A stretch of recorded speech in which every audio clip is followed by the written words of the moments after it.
As we celebrate the spirit of freedom and honor the legacy of our nation, we now invite our head girl, Aunika Pandey, to grace the stage with her Independence Day address.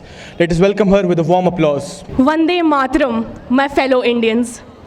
I wish you all a very happy 79th year of independence, because I am, in every sense of the word, deeply happy and profoundly privileged to be born in a free and independent country. I am even happier because this privilege is not just mine or my family's or my friends. Rather, I get to share this privilege with 1.4 billion Indians. And I am the happiest because every child yet to be born on our Indian soil will open their eyes in a country where freedom is their first inheritance. Now, to understand the magnitude of independence for an entire nation, especially as vast and diverse as India, we must first understand what independence means to a single human being. Independence, to me, is not passively inherited. It is actively ignited. It is not merely the absence of chains, but the presence of choice.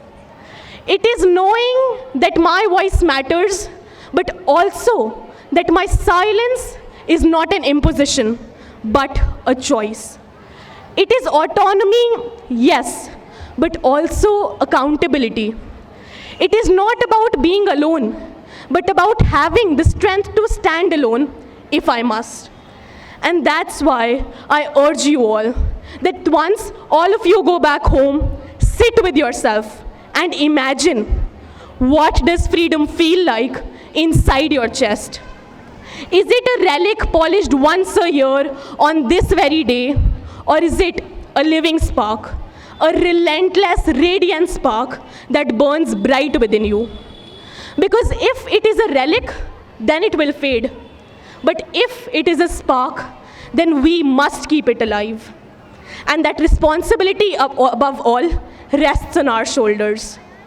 If history has taught us anything, then that is a country is only as strong as the spirit of its people.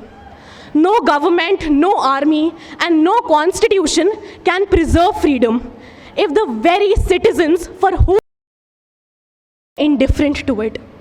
And we are not just the citizens. We are the architects of the future, the pulse of the nation, and the guardians of its unfinished dreams. And that is why I request you all to become the very embodiments of this hard-won freedom. Liberate yourself not from an outside oppressor, but from the chains we forge within.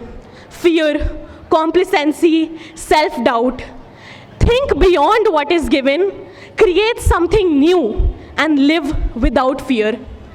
Be insatiably curious, for it was the questions Nachiketa asked Yamraj or those laid by Arjun before Krishna that formed the very philosophies and moral compass of our civilization. Leave behind something that matters, something that the upcoming generations would be proud of. Now I know our freedom fighters set the bar impossibly high. The least we can do is try to reach it. And maybe, just maybe, raise it a little higher for those who come after us. Now we, India, is a nation that had forged steel in our own furnaces and sent machines to space with hands that once held nothing. India rises not because the world lifts her, but because we refuse to kneel down.